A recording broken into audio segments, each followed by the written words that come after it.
Yay, we're live. Welcome back, guys. Everyone thinks because you're a zombie, you don't know good coffee. Well, they're wrong. There's only one brew that gets my seal of approval. Deadly Grounds coffee is my guilty pleasure. The aroma is so intoxicating. It brings all of my neighbors out of the woodwork. Deadly Grounds coffee. Coffee to die for and zombie approved. It's good to get a little deadly. Use the front door! Oh, they're so disgusting.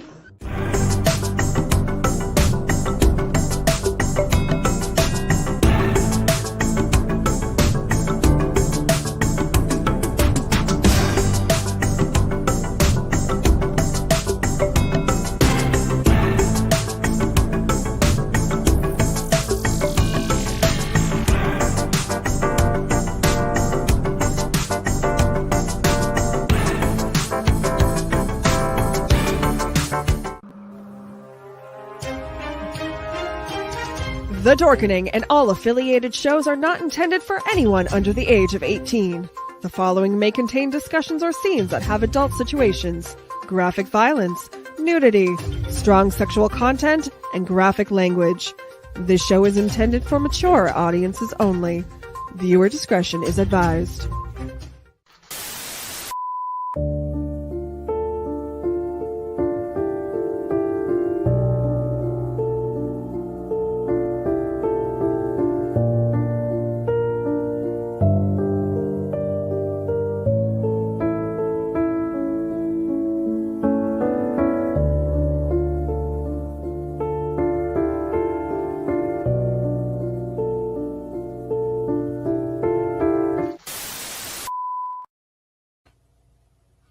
Hello, and welcome back to Course Scoring Chronicles. Today, I get to have the amazing Jody May with me as we talk about preparation of death from a nursing home standpoint. So, welcome to the show. How you doing, Jody? I'm doing well. Hope everybody out there is doing well as well. How are you? I am blessed. We survived Burl. We got hit with some tornadoes, but luckily not us again. I am grateful it wasn't us again, although my heart and prayers do go out to those who did get hit Yes, bad definitely. from Burl. Yeah, I'm under a watch right now, so I'm just listening. So, guys, if she drops out after the interview, it is against her wishes. So, and I hope those going through the storm, all the storms right now, are stay blessed and make it through okay. But welcome to the show. I was a CNA for a while, and I enjoyed working with the lovely people who would be in my home from 19 to 106, I think the oldest resident I had. And I didn't know until I met her that you could last that long. Well, I didn't know that either, but I did. I was also a CNA, guys. I started right when I was 18, and I CNA'd until I was 25. And my oldest resident was the one I told you about, Jenny Queen Elizabeth. That's what she liked to be called. And she was just everything to me. And she ended up being 103 when she finally passed. That So is wow. that's a beautiful long life. Oh, yeah. So, this episode, we have a interview, a pre-recorded interview with Martha Hedrick. Yes, you guys actually get to have a conversation that I get to have. I was blessed with having with her, explaining preparing for death from a long-term care standpoint. You know you're going to pass away, and she gives us the conversation that should be had from both a parent standpoint and a nurse standpoint. And there's so much information. I made notes so we can talk about it afterwards. Technically, I made notes so we could do the interview, but it helps with the afterwards conversation between us. Definitely. And then we'll talk about some other things I learned while my family member has decided that he would like to move forward with the process of not getting any care to stop the ongoing illness or slow it down. And it's always an interesting conversation when you talk about that standpoint. It's deep, yeah, but very interesting. And from my own personal experience, and you and I had similar conversation at the time concerning me. Um, it can be enlightening, to see it from the person battling really where they stand with everything.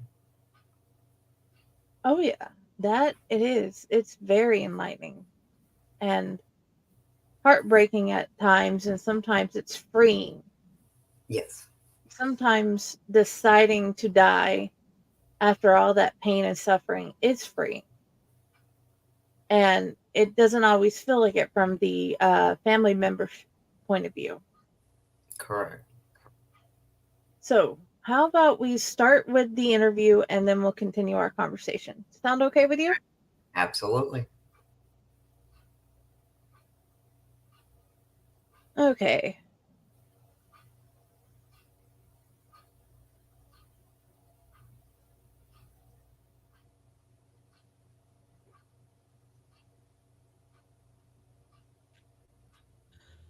Hi, this is my mother in law, Martha.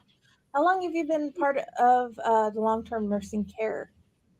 I have been a registered nurse in long term care for 30 years. Of death from the family side and the nursing side. Yes, And you've learned some ways to help family members along. I have. Okay, from the mom side, what is the one thing you want to know about getting ready for the parents to die? I want them to have a realistic outlook. You know, parents don't live forever. And when it's our time to go, it's our time to go. And depending on how close you are to that time, how advanced your age is, and if you don't have dementia, but you're up in years, a lot of your elderly people do not want to be resuscitated. I don't want to be resuscitated. You know, if it's my time to go, let me go, you know? And I think that parents and kids need to sit down together and they need to have a conversation and they need to have an honest conversation because if a parent has a stroke and they're left incapacitated and there's nobody to help make those decisions for them, then chances are their wishes are not going to be followed because you never told anybody what you wanted. You never put down on paper what you wanted. And then you have to make sure that the person that you grant that power to will do what you want to have done. If it means that you don't want your life prolonged by machines or whatever, that they're not going to go behind your back and do that. You need to have your plan set up. And I'm not saying, that it has to be morbid. It's just people don't want to talk about this stuff. But it's becoming more and more important for people to talk about this stuff because as a patient in a nursing home, if you didn't want this stuff done to you, then you should have spoken to your family prior to. If you didn't want a feeding tube, if you didn't want to be on life support, you should have spoken to your family, because once you're not able to make those decisions for yourself, somebody else has to. And it makes it hard for them. When thinking about making the decision of what to do and move on, how do you normally talk to the resident about what they can do and can't do and getting their stuff ready? Well, I'll give you an example. I just got my cousin in long-term care facility where I work. And according to his paperwork, he was a DNR. But when I got his paperwork at the facility, there was no proof of that in his paperwork. So I had to make him a full code, because until I see proof that he's done a DNR, I have to have a copy of that DNR. If I don't have a copy of it, he has to be a full code. And so I went to him. I just got back from a visit with him, and I explained to him. I called him by name and I said, Sweetie, I said, did you want to have CPR if anything happened to you? And he said, No, I already did the paper. And I said, But nobody has a copy of that paper. And I said, So right now, if you had a heart attack, you became unresponsive, we would have to do CPR on you. And he said, I can't just tell you not to do it. And I said, No, I have to have the paperwork. So I made a blank copy of the form. I pulled it off of the computer. I went and got the social worker that worked there, and we went back to his room. And she asked him if he wanted CPR or he didn't want CPR. And he said, No, I don't. And she said, Okay, you sign here and you sign here. And there were two witnesses, and they signed in two places. She's taken it to the doctor for them to sign it, and I will get a copy of it tomorrow to put in his file for his brother to hold on to. And we will have a copy at the facility so that I can then officially make him a do not resuscitate. So going forward, if something happens to him, we won't do CPR on him. Okay. First, let's define some uh, terminology that we're using. Okay. What is happens in a mental state when it says you have a DNR? How do they proceed, and what is the difference between the directive to Physician. physicians and a DNR? A directive to physicians tells is a little bit more descriptive. It says yes or no, I'm feeding tube, but I don't have CPR. It gives you a little more step by step of what you do and what you don't want. Um, and there have been some physicians that went against the directive to physicians just because, well, it's not typically a DNR. Okay, so I get the state form. Here in Texas, Texas out of hospital DNR. Do not resuscitate. Now, what I tell my patients' families and my patients is that a DNR does not mean I'm not going to help you if you're having trouble breathing. A DNR only states that if I walk in that room and you are already deceased, I'm not going to do CPR on you and bring you back.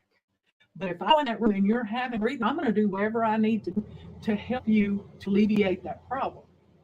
If it means putting you on oxygen, if it means calling the ambulance and seeing maybe they've got, there's a behind. That's all ER says. If I walk in and they are already gone, I'm not bringing them back. So basically, if they're having an asthma attack or an allergic reaction to something, you're going to make You're sure going they to help get them. the care. But if they are dead, you cannot find a pulse, you are going to mark down the time, put it in the paperwork, and let the family know and proceed with the I other will call the directions. physician, let the physician know, and then at that point, I'll call the family and let the family know. Okay. When the will, when is the best time to make sure you have all this done? When you are fully healthy, or or you're starting to realize something may happen in the future? Um, Different people do it different ways. I think that as soon as you have grown children, I think as soon as your children start to leave home or have left home, I think that's a good time to start thinking about it, because at that point, anything can happen to you. At any point in your life, something can happen to you. But it's always better to put something down on paper. Okay, this is what I want done with this. This is what I want done with this, and be descriptive in who you want to have what. Because you do not want to leave things undone and your family fighting over stuff that aren't worth fighting over after you're gone. I agree with that. Um, so, uh, Also, there are things to help, like life insurance. Hmm. What, uh, what in your experience has been the your experience with the life insurance? Okay, there are two types of life insurance. You have term life and you have whole life. Yeah. Whole life, you have it for the rest of your life. Term life, if you outlive the policy, then it's no longer good. Okay. You know, uh, and then chances are you're too old at that point to purchase another policy. Yeah. You You put all know, that money in and it's useless. right? And they've got the money and you don't. And so that is my understanding with the differences between those policies. Now, if it's any different than that, I don't know. Okay. What is a medical power of attorney, and what is it used for in the long term care uh, Okay, situation? you have a financial power of attorney and you have a medical power of attorney. One dictates that person is able to handle your medical care, your medical directives, should you need to have something done. The financial, of course, speaks for itself. That one would handle the financial part. That being said, I have had family member come to me and say, "Well, I have medical power of attorney. I'll just move mom here." You can't do that. He's just my stepdad. It doesn't matter. At the end of the day, as long as she is still conscious and able to talk to us, you don't have anything, because your power of attorney does not kick in until the person you have it on is unable to make decisions for themselves. That means even if they've got dementia and they say, "I don't want that person doing that," legally, if they are in a long term care facility, we have to change that. We have to allow that resident who's got dementia, which more times than not, they're not going to understand to do that. But we're having an issue with this one daughter. It's her stepdad and her mother, and she has medical power of attorney over both of them. But she thinks that when he makes a decision that she doesn't like, that she can just go and do what she wants because she has power of attorney. But I had to explain to her it doesn't work that way. At this point, you have no say in it. If push comes to shove and she becomes unable to make decisions for herself related to her care, he's the next in line. He's her husband. So her medical power of attorney doesn't kick in until both of them are unable to make decisions. Okay.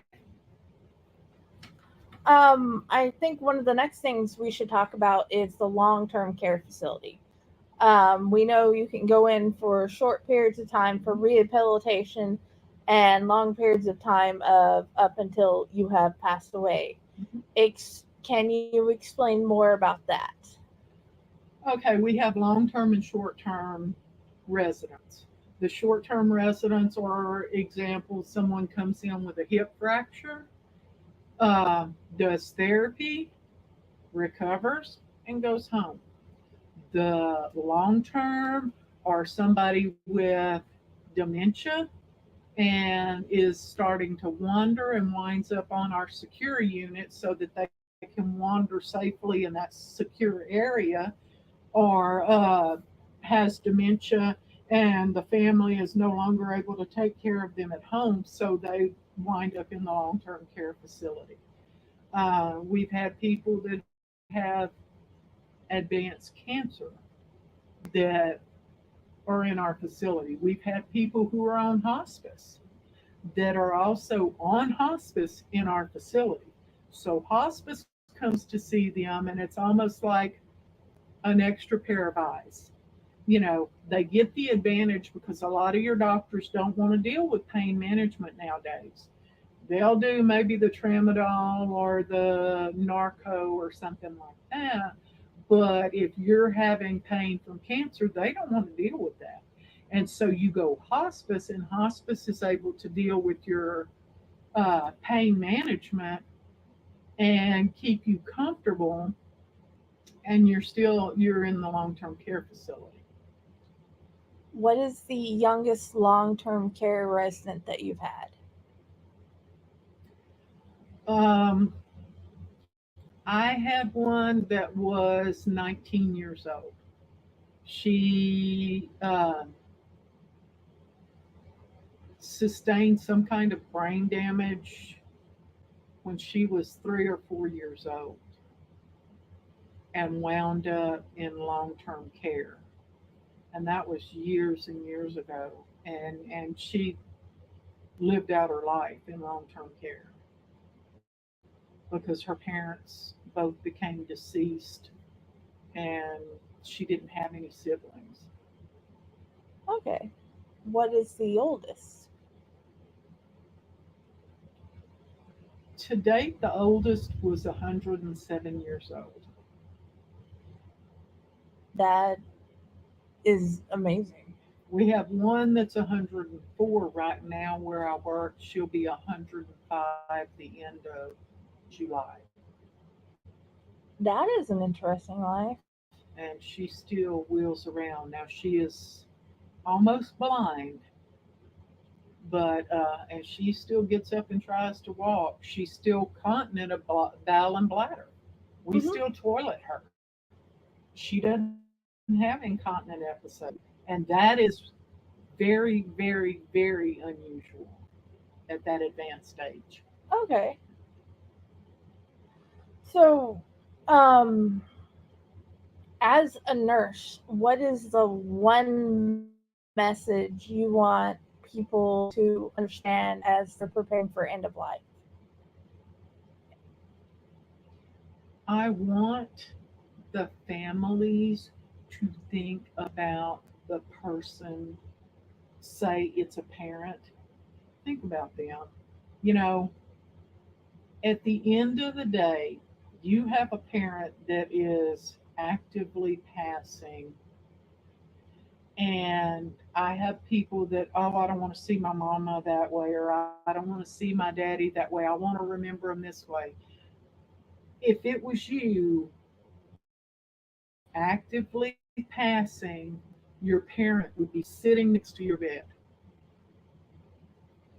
I get frustrated when it's not the same way for the parent. You know, you've got family that they don't come to see them, but maybe once, twice a year. Oh, well, they won't remember me. I don't care. I don't care.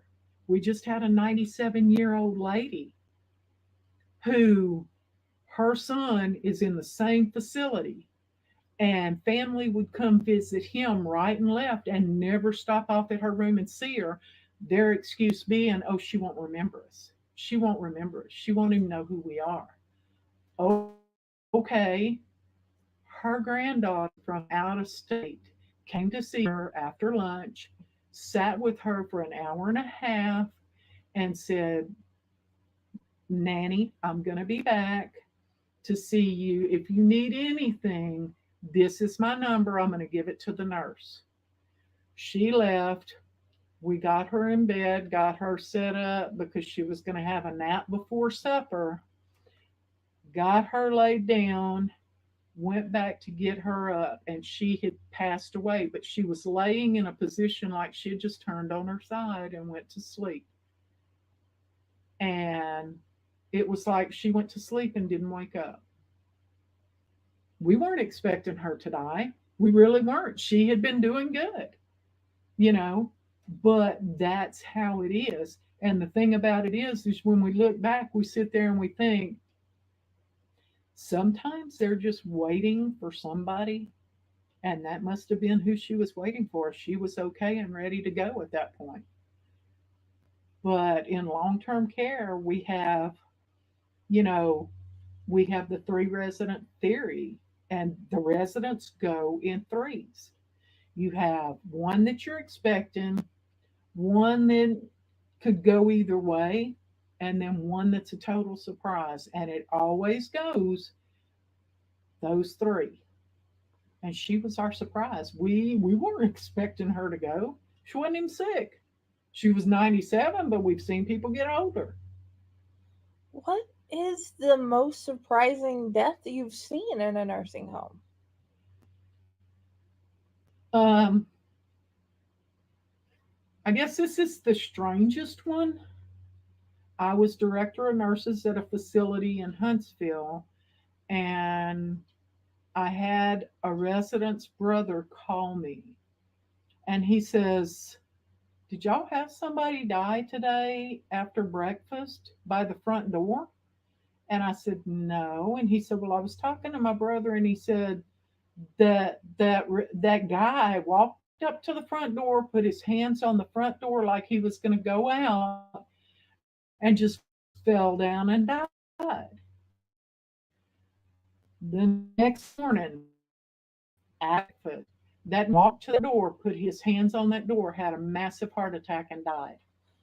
That was wicked. That was wow. I'd never seen that before, but he described it to his brother the day before it happened to him. Okay.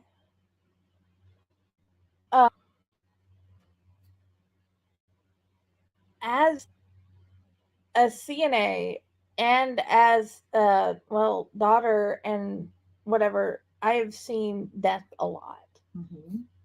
And the one thing that I've come more than anything is curious. Because as a kid, it was morbid. Nobody really wanted to talk about it. And I never understood why any of the grown-ups couldn't just explain any of the simplest concepts. Like, it's okay that they died. Yeah. It's like, what if we can't cry? What if we're too stunned at the funeral to cry? That's okay. And my mom kept telling me, it's okay. And I'm like, but I don't understand. She was just talking to me. Right. Why are we putting her in the ground when we were talking to her earlier? Mm-hmm.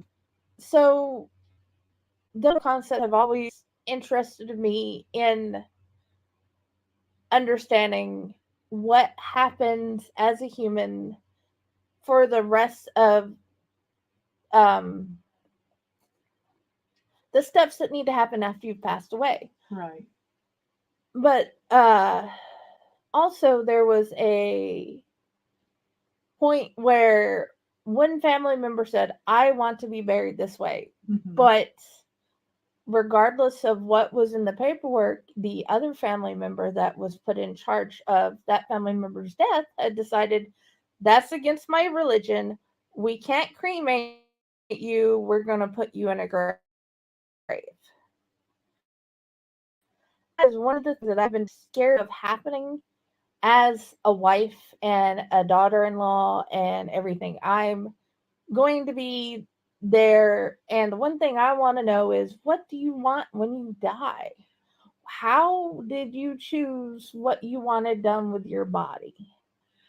That is that is why it's very important for a parent to be positively sure of whoever they choose. Like with me, yes, I have three sons, but I know without a doubt that my youngest son is going to do what I want.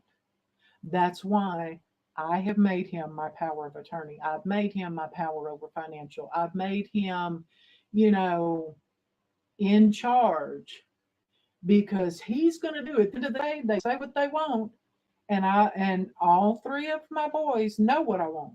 They know what I want, and two of them, my youngest and my oldest, are on the same page. My middle one, he is just in his own world.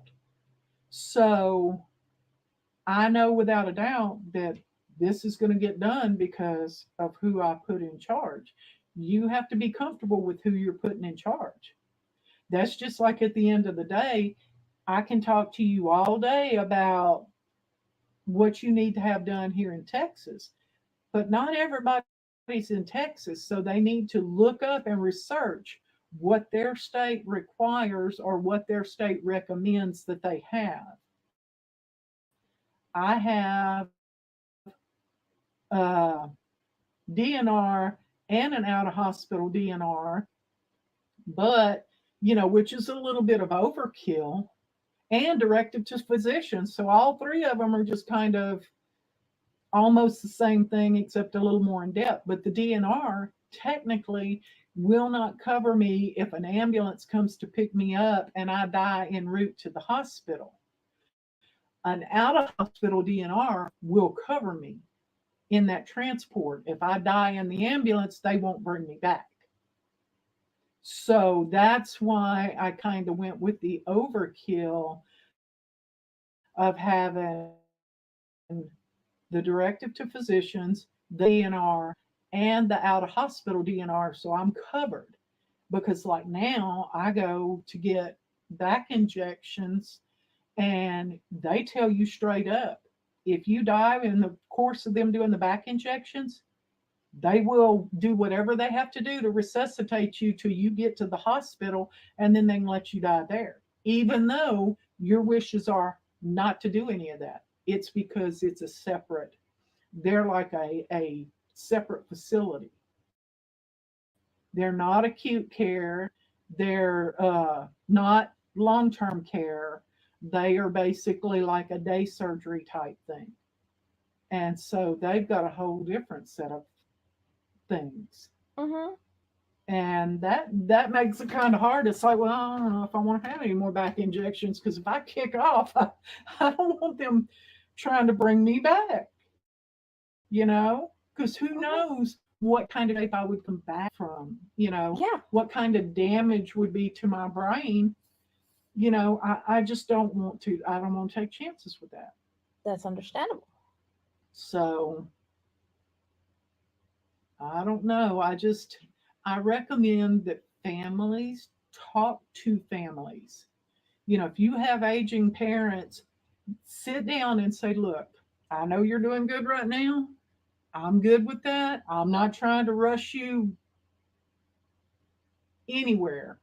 But should something happen, I want to know what you want done because I want to do what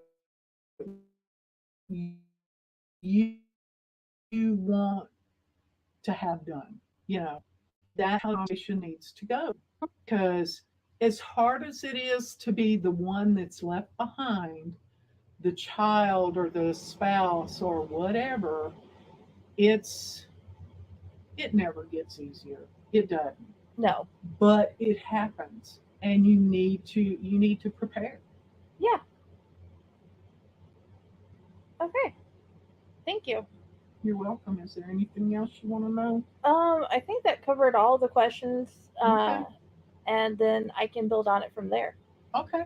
Thank you very much for having this interview with me. Not a problem. Bye.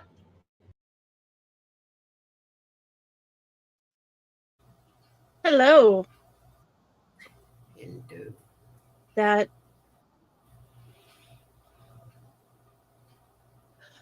brought up a lot. I think the It brought biggest up a lot. thing, yeah, it's especially since our lives have changed so much. It's the last time we thought about this. It gives you a new way to think about it because, Mm.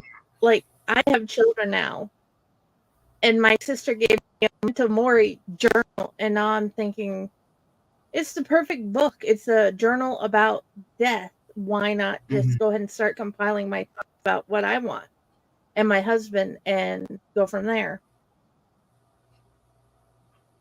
Well, see, So, I was always a firm believer. I grew up with very poor health. Health has always been a battle for me. And the big game changer for me implementing was I really started thinking about it. I want to say when gratefully Emily being a successful pregnancy, one of my two actual living children, that's when I really started like honing on, um, maybe I should already be thinking of a plan. Most young people, it's not a thought, but I think a lot of times when we are becoming or have become parents, it is a forethought. Um, but then again, you know, um, I mean, for me, it became a no brainer when I was given all the options and the explanation. You know what I mean? When I sat down with someone, it was a no brainer. Let's do this. Um, and I had an aftercare plan for them just in case, something happened to me. But not everybody thinks that way because a lot of times, especially now, we live in the now, if that makes sense. Like, we're not like, mhm, oh, well, I'm only this age. But like Martha said, it can be any age. And I do believe I didn't want my kids put in a position at the time um, to have to make any hard decisions because I was that kid that had to do that. It's not easy as the child. And another thing I believe, human nature, um, and don't get me wrong, I'm not calling anybody selfish, but a natural human nature, and I know this from watching the families when, I was a CNA and, LPN, is naturally you love your parents or your great, whoever it is, you love them. And like subconsciously we are selfish because we don't want to lose our loved ones. So it's very difficult to be left with a hard decision such as pulling a plug, turning off the machines, letting them have peace. And I think it's very important, like, to find a trusted care provider and just talk about, like, if this were to happen or, whatever it is. Um, just be like, can you point me in the right direction? Like, what forms do I need? And Martha was right too. Every state is different when it comes to an advance directive. Some call it living will, DNR. Sometimes you have to have 3 different ones because it depends. Facility, like me at home, like all that. Um, it's a lot. Oh yeah. To continue the cousin saga, because that was Yes. pre-recorded about 2 weeks ago, an interview, and a lot of stuff has happened.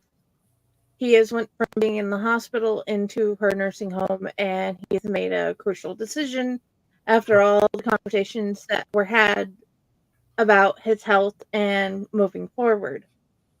He's decided not to get the surgery that would stop the issue. He's decided to just move on and continue the end of life procedure as his body decides to do it.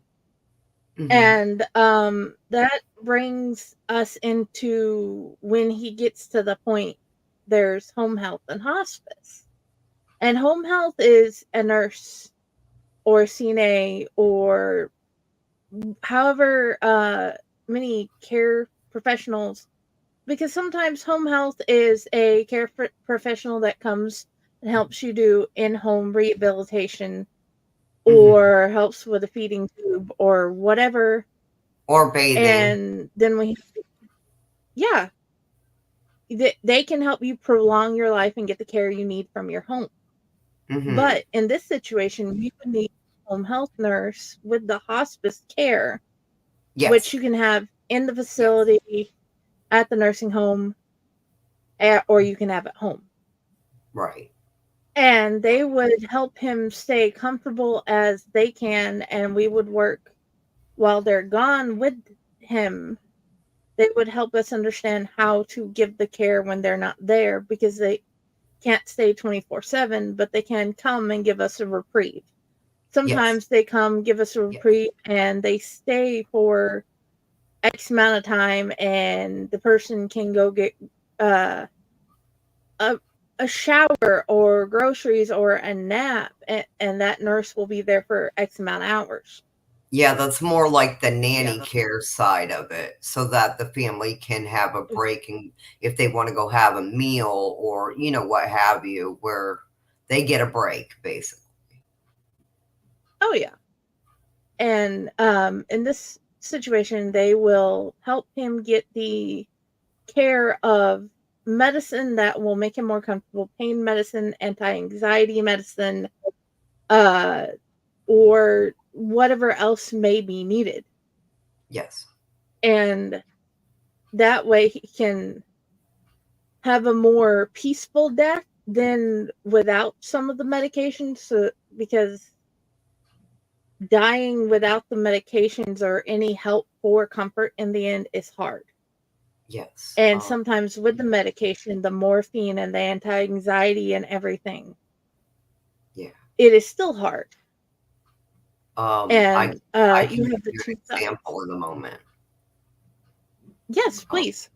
Okay, it's very personal to me, so if I get a little teary-eyed, my grandfather was my best friend. He had end-stage emphysema, and to me, he was young. He was 63. To me, that's still semi-young, and I remember I was 8.5 months pregnant with Emily when he really took the downward spiral where the shift was so obvious that even the doctor said, it's probably a matter of time. Granddad didn't want to stay in the hospital. He wanted to come home. We respected that. We brought him home. And of course, they didn't have a DNR or anything, and he was basically suffocating while fully alert. It was horrible. I got my grandmother Of course, they had been married since they were in their teens, because back in the early 40s, it was easier to do that. They were their life partner, and my grandma's like, "Oh, we got to call 911. We got to call 911." And I'm like, "We need to call them and tell them to go ahead and send hospice over, because we did have it in place. We just didn't need it yet." "No, no, they've got to save him. Claire, you stay with me." So we went to the hospital, and it was hard because we were waiting for hospice to show up, and they were giving him baby doses of said pain reliever, as you were suggesting, to keep him comfortable. But ultimately, he wasn't getting comfortable, because he was having his airways, it was such a thing, and it was such a thing as family to watch, and finally, like, I spoke up, like, because my grandma was just like, I don't know, she got to a point, I think she was in shock seeing him that way.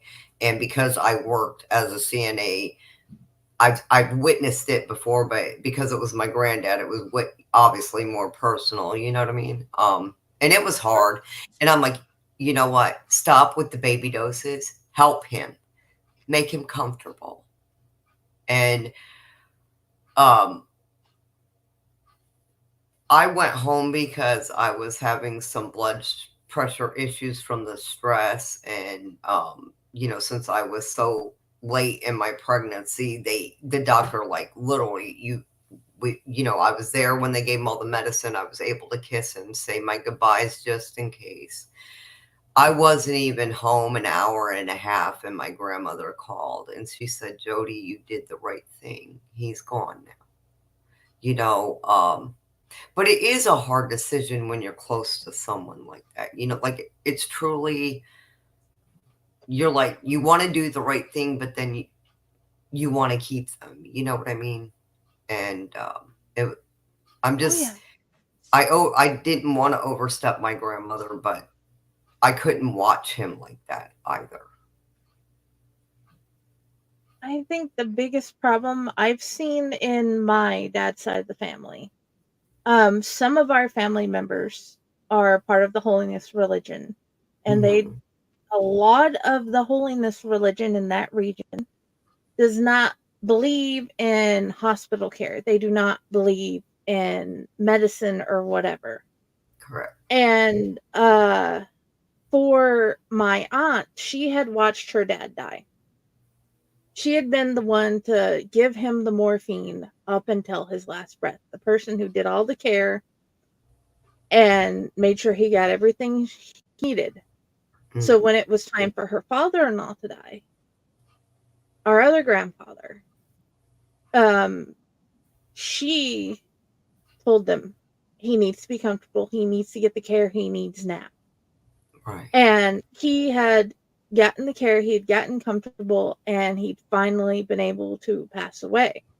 But some of my family members had saw that the reason he passed away the way he did was because he did get the medicine. He did get medical care. So therefore, God was mad and took him away.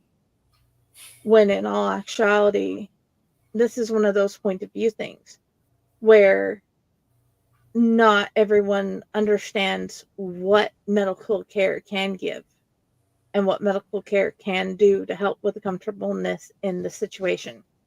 Correct. Because it can be very, you know, I explained it and helped a nurse explain it, in the facility I worked at. I mean, I did my whole nursing career there until I decided to switch careers. Um, and I helped her because she was newer, with the family, because they were just kind of that situation where, well, if you do all this, she's you're killing her. No, can I talk with you? Like, I want to help you with this. We're just making her comfortable. It's only enough to keep them comfortable, because when you're in pain, you're in fight mode. you're not relaxing. You can't just let your body free itself, you know. And I've watched and seen where even like in the ER where somebody's like really struggling to stay alive, and the family just doesn't want what's being suggested done out of fear a lot. And you can blame God, you can blame any other deity, you can blame the nurses, but no, we just kept them comfortable so they weren't suffering. Period. Oh yeah. And when their body's ready to go, and I believe mind, body, spirit just says, okay, I'm at peace, I'm done. They're just going into their own deep sleep and saying, that's it. In the situation we are now with our cousin, we have 3 medical professionals. Yes. And in this situation, they're all generally close and talking with the main person in charge of him or family member. Like one of the nurses, her husband, our uncle, his cousin is talking with his wife, talking with his sister, Right. talking with his well, I'm not sure if they're cousins or aunt, or I don't understand. I know they're a close family member. It's one of Right. those, I can't remember. Some I know they're a relation. nurse and they're an important family member. So they're talking about this. They're talking through it. And I don't want you to think I'm saying autistic people are stupid. It has all been laid out for his understanding. Right. And you've got to sometimes put it differently. Remember, with our family, we have a whole lot of autistic family members. Yes. And I need you to understand sometimes as a family member, you have to explain it a different way. Like this anxiety medication is basically antibiotics for your brain and stuff like that to help them understand what it actually does. It helps fight this part so you can have the clearer part. That way you can be calmer in the situation and think clearer. Things like that. Explaining what the medication can do in alternate ways. I need breaking it down to basics. I think having an autistic child myself, like you said, our family, it is what it is. And I love my kids dearly. You have to simplify it a lot sometimes because they don't see black and white, and you've got to kind of force them to see, okay, this over here or this. And those right now, if you don't do, like the antibiotics or what have you, it's going to be this. Do you want this? And it does. How am I trying to word that? Like, you can break it down. You can give examples. You can show, like, there's pictures. Like, you can really, but ultimately, even if they make a decision we don't agree with concerning their care, if they're deemed capable of doing so, as sad as it is, I can respect it, but it's still hurtful, I guess. Yeah. That they made that decision. That is one of the 2 things I wanted to bring up. A, make sure you've explained it, and whether they're new to the situation, new to the medicine, or they're neurodivergent and they think differently. First, figure out how to break it down where they understand without speaking down to them. Because they're not. They just don't understand because this is a new concept. And that was a new concept, and we all know the older generation had made it sound taboo to get any of the help. Whereas Martha, as a nurse, has spent a whole lot of her career learning about these medicines and trying to give it the best spin she can for anybody of any divergency. Yes. And the number 2 thing, like you said, he has made decisions that we're not happy with and we don't like them, But at the end of the day, it's still his decision to decide, I don't want to do this. Right. In my mother's situation, she died when she's 32. Yeah. She was a spread. Nobody knew her lungs were going to shut down that day. And she was just gone. Our grandfather, we knew he was going to pass away. We had time to prepare. Yeah. And That's the difference when you have time prepare and when you don't. And I think that, like she said in the video, they weren't expecting the heart attack, but there you were, massive heart attack. There are certain things that are sudden that you're not prepared for.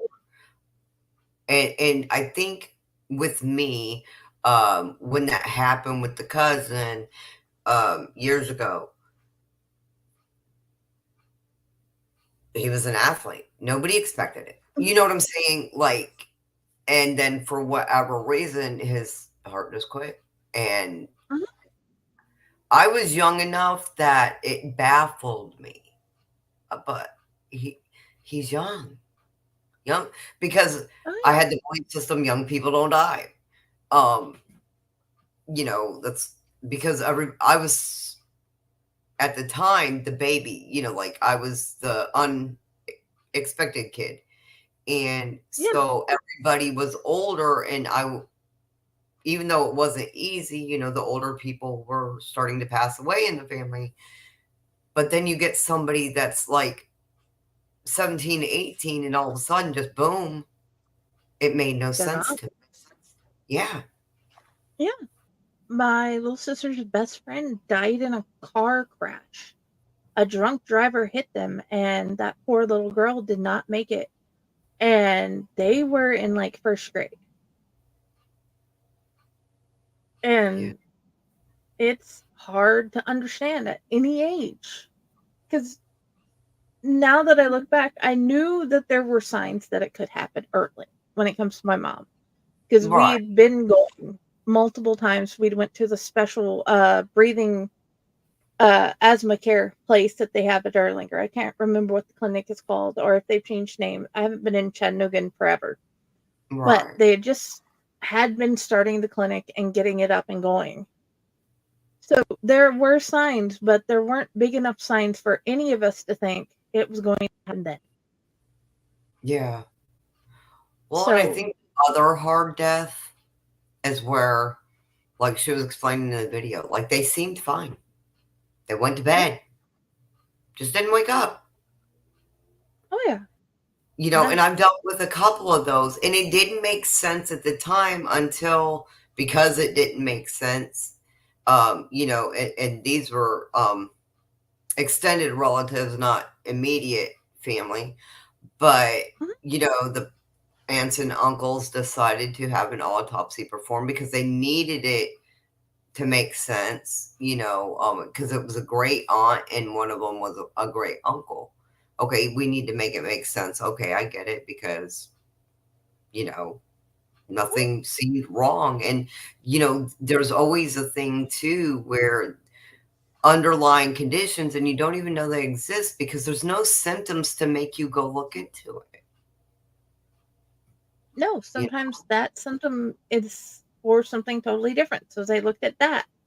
And it or never occurred to you them know, that these happen. two symptoms that are Right. big in this also means this over here.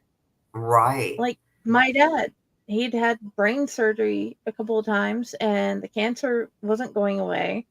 And he had a seizure and he died in his sleep. Correct. So And it's a matter of, I think the biggest thing takeaway from this episode I'm hoping you all have is think about it, research it. On the next episode, we're going to talk about how you want your body to be taken care of after you've passed away. But in this episode, we want you to prepare for the idea you will die. Sometimes you will be ready for it. Sometimes you won't. And your family members need to know. I just thought of something too, and if you plan Yeah. on whatever they call it in your state, it doesn't matter if it's an advance directive, living will, they all go by different names. Just get with your local hospital, they'll tell you. I think it's really important.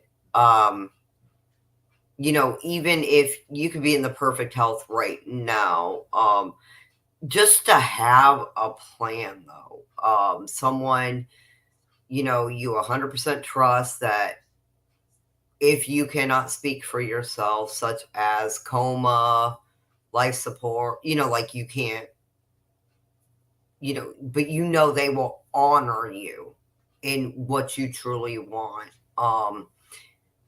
It's not bad to start the process, even if you're not ready to turn it in, or you can pick up a blank and just hang on to it till you're ready. But I think it's so important because I can't reiterate enough that in a blink, any of us, you just never know. And I'm a firm believer that it's your time when it's your time. And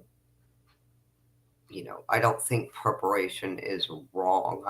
A lot of people view it morbid. I don't. I think it's being cautious and protective of the ones you love so they don't have to make the hardest decisions. You've already made them.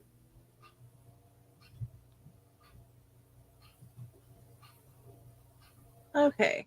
We have reached our usual time for the show, and I think we've covered all the important things very well with our own experiences and talking about moving forward. Jody, where would you like everyone to find you?